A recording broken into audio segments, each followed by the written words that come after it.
Straight ahead on CCX News. Sunday liquor sales 1 year later. We get perspective from one locally owned store in Osseo. Plus, a plan to put all Brooklyn Park City employees on the front lines to tackle mental health issues in their city. We'll explain how it will work. And later, life off the clock. What the Crystal Police Chief does to relieve on-the-job stress. CCX News starts right now. We start in Plymouth, where stormy weather Wednesday afternoon could be blamed for a house fire. A lightning strike was called in just before 3 p.m. Wednesday. Neighbors told us they heard a big boom and felt the ground shake. There were reports of flames showing from the roof when firefighters arrived. The homeowner and a teenage son were home at the time. Storm came through, heard lightning, heard a large crack, lights flashed, smoke detectors went on instantly. She assumed the house was struck by lightning. Would jive with the conditions. When they went outside, they started looking around the house and saw smoke coming out of at one end of the house. The Plymouth Fire Department called out multiple departments from all over the West Metro to help with the fire. No one was injured. In other news, it's been more than a year since Minnesota lifted the ban on Sunday alcohol sales.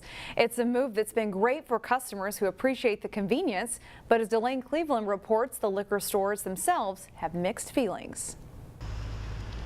Princeton's, this is Nick. Nearly every city has a liquor store, but not all of them can claim to be family owned and operated. When I'm making the money, it goes directly back into the community, essentially. You know, I spend my money right around here. Nick Stanek manages Princeton's Liquors in Osseo. The store dates back to 1966 and offers a wide variety of thirst-quenching libations. You can be in and out of my store in under a minute. A lot of places you can't even get it into the parking lot in that kind of time. You know, so I'm offering a convenience aspect to it too. Customers have even more convenience now that the store has been open on Sundays. Overall, it means I work 7 days a week now, so that's not exactly, you know, as fun. Something else that's not as fun, according to Stanek, is that sales haven't exactly increased by being open that extra day. Without getting into too much math, it's pretty equal. You know, I don't think it's cost us a ton, but I know we haven't gained a lot either. In fact, he says that Saturday sales have dropped by about 40% since the state authorized Sunday sales. Industry experts say it's a common story among independent liquor stores. Their Saturday sales are down a little bit. You get a few sales on Sunday, and some of the Mondays are almost non-existent. So people are just spreading 6 days over 7 days. And that's what we speculated many, many years ago would happen. However, Tony Chesick says some of the big box liquor retailers have benefited from being open on Sundays due to their close proximity to heavy shopping areas. Grocery stores are sprouting up, and typically when there's one sprouting up, they put a liquor store alongside of it, and that automatically adds one more liquor license holder to an area, which cuts the pie another piece. That said, he admits that 1 year is too small of a sample size to give an accurate assessment of the Sunday sales impact. In the meantime, the staff at Princeton's are taking a wait-and-see approach. I think we're still learning. You know, it might take a couple years to figure out exactly how it affects the overall business. In Osseo, Delane Cleveland, CCX News. Thank you, Delane. Brooklyn Park is trying to address something new, mental health issues in their city. Police are hosting 2 classes this month for city staff. Eric Nelson joins us now to explain. Eric? Yes, Shannon, these are being called mental health first aid classes, and they are taught by 2 Brooklyn Park police officers. The course is 8 hours long and involves role-playing and simulations. The classes teach city employees how to see, identify, and help people with mental health issues get the resources they need. As good as a job as we've done is training and preparing police officers to deal with mental health issues, those tend to be the very extreme cases when police officers are called by 911 to intervene. I mean, those are real crisis type scenarios with mental health people. This is different. This is the day-to-day activities of our civilian staff that come across people with mental health, and that's where we think it's a little different. We want our staff to be well prepared. The Brooklyn Park Police Department has invited any city employee to attend these classes. Police officials say they have seen a dramatic increase in mental health calls in recent years, and they want to find better ways to deal with this issue.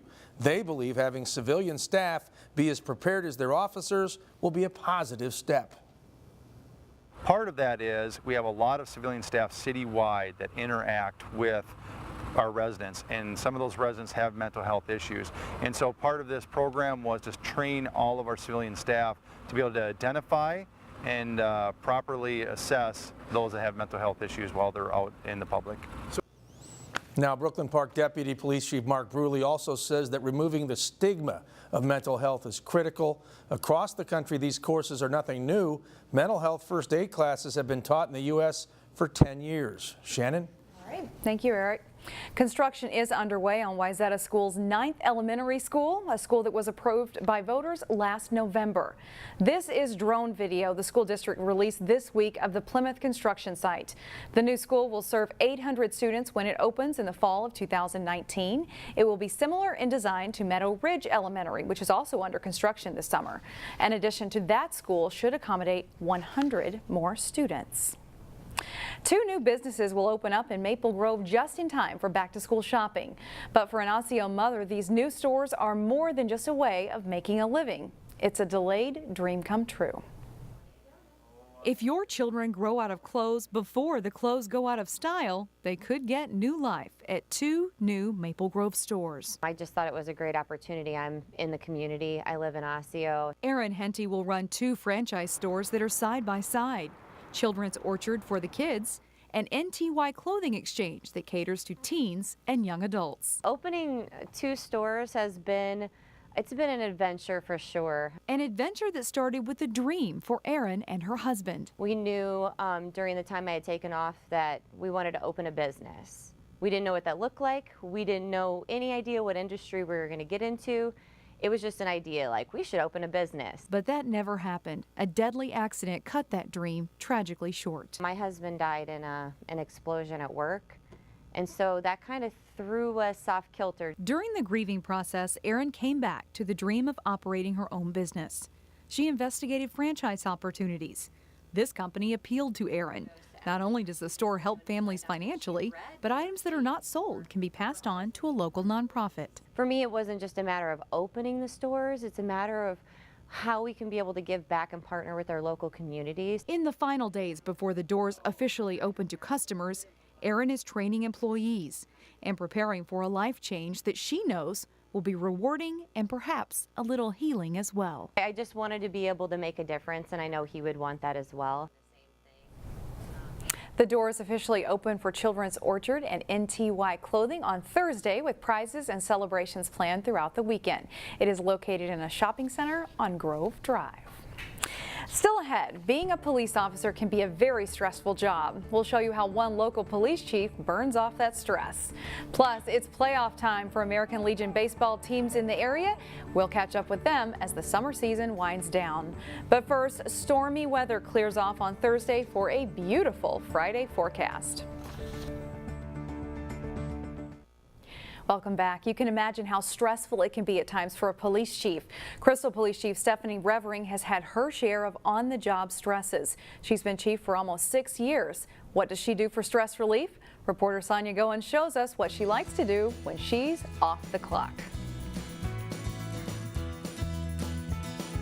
The focus of our investigation stems from who Barway was in contact with. Chief Stephanie Revering says the Barway Collins case was one of the most stressful times in her career.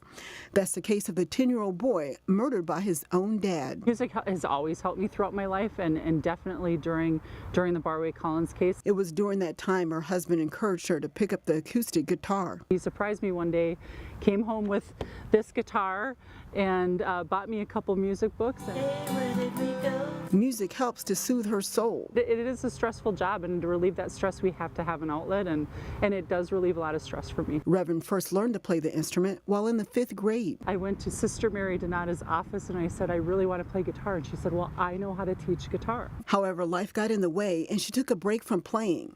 After graduating high school, Revering attended North Hennepin, studying business fashion before deciding to become a cop. One day I got bored at the business classes, decided to take an intro to criminal justice class, and fell in love. Her father, Andrew Revering, was a big influence in her career choice. My dad was a police officer for 33 years in the city of Anoka. He actually was the police chief there his final 15 years. He gave her this flag when she became chief. It says flag set presented to my daughter, Chief Stephanie Revering, Crystal, Minnesota. Family is a top priority. She married her best friend's brother, but it took a while for them to get to that point. They were 15 years old when they met for the very first time. I fell in love with him from the moment I saw him. They went their separate ways and years later reconnected at a family gathering. We've been married ever since 2014.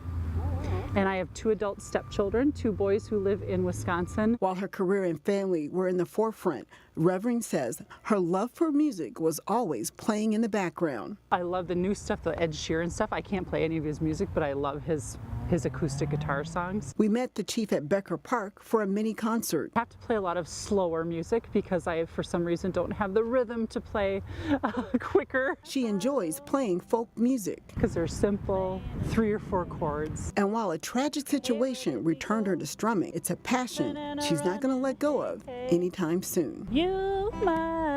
For Off the Clock, Sonia Goins, CCX News. Oh my goodness, I can't believe I just did that in front of you. She did a good job. Chief Revering also enjoys cooking and playing volleyball. She's been with the Crystal Police Department since 1997. So thank you for showing and sharing your hidden talent with us. Still ahead, what happens when a group of kids decide what they want on a playground? We'll show you. It's in Plymouth. But first, a summer passing league at Osseo helps local football players gear up for the season. John Jacobson is in next.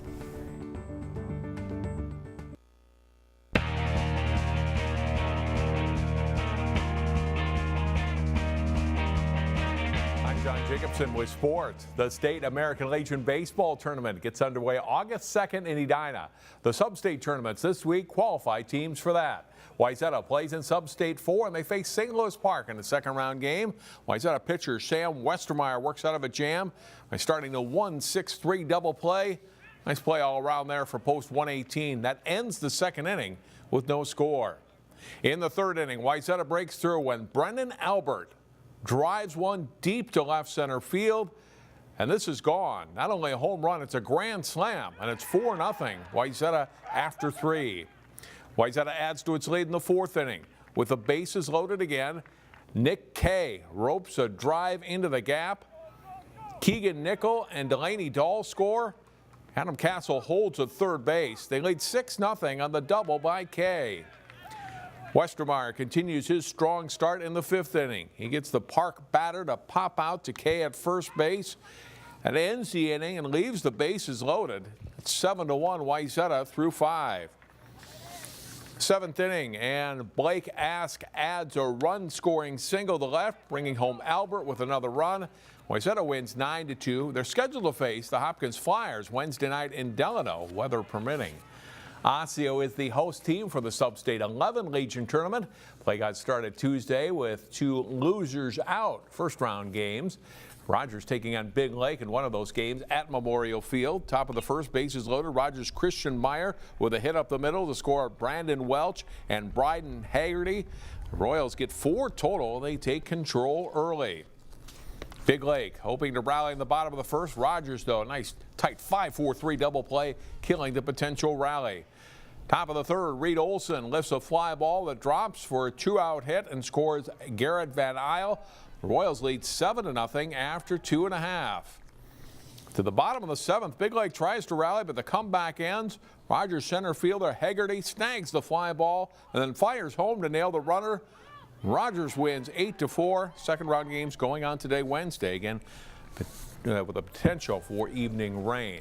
Local high school football teams do a lot of speed and strength training over the summer, but it's good to have some real competition too. As Jay Wilcox reports, that's where passing leagues come in. It's now a summer staple. 7-on-7 passing leagues give players a chance to improve without the hitting of regular football. I would love if we got the hit, but you know, there's a time for that, and most of it is just simulated, and I just love, you know, just working on my drops, and because I know I'm gonna have to during the season, you know, playing multiple positions this year. 7-on-7 is just good to get everybody in new positions and just getting reps in, along with speed and strength. 7-on-7 is a good way to just work the rust off and prepare for the coming season. Osseo hosts this Monday night league with Park Center, Cooper, and Providence, the other local teams involved. Sure, it's geared toward offense, but it's valuable for defensive players too. Yeah, it helps because we don't really get to work passing game as much in practice, and this gives us like a good live go and stuff. I feel like 7-on-7 is kind of built for the offense to win, so it challenges the linebackers and the corners to, cover more ground since there's only 7 people out there. And maybe as much as skill work, 7-on-7's a time for teams to come together. I think the good thing about 7-on-7 is it gives us like extra reps together, kind of a time for us like to gel together, time for quarterbacks to work on kind of getting like good chemistry with the receivers and kind of seeing like what we need to improve on offense and on defense. Playing 7-on-7 league, we're just learning how to play as a team and play more as one link. And as we play more as one, we just all play better. As we hit the end of July, it's almost go time for practices for the real high school football season. Being out here just drives it even more that the football season is almost here and it's time to get back to work. Got to play your heart out, and once practice comes around, everybody has to be linked up and focused. Just got to play. Jay Wilcox, CCX Sports. The Osseo Passing League wraps up for the season this coming Monday, July 30th. That's it for sports. We're back with more in a moment. And finally today, a Plymouth neighborhood with plenty of smiling faces. 3, 2, 1, open! Yay! In a neighborhood in southwest Plymouth, kids were off to the races to celebrate the newest addition near their homes. Definitely much needed for this park. The Green Oaks Park playground was completely revamped. Out with the old, in with the new. We have some great climbing pieces. We have some spinners. The kids love that stuff. And for this playground design, it wasn't just the will of the people. It was also the will of the kids. Anyone ages 3 and above were able to vote on which playground they wanted. But one thing was missing. The initial design didn't have a tube slide in there, and there was a request from a little girl that she was going to miss the previous tube slide, so I worked that into the budget. One happy girl for sure. But these aren't the only children who will benefit. Our first one went to Poland. The city of Plymouth is donating the old equipment to a nonprofit, which refurbishes playgrounds and sends them overseas. It's a great way to give back. Making sure children here and abroad have something to smile about. Every time I've come out here when it's sunny out, there's always kids playing and lots of smiling faces. Playground replacements in Plymouth are done every 17 to 20 years, and the next park currently getting a playground overhaul is at East Medicine Lake Park. So kids, get your orders in now. That's all the time we have for now. Thanks for joining us, everyone. We'll see you right back here again tomorrow, starting at 4.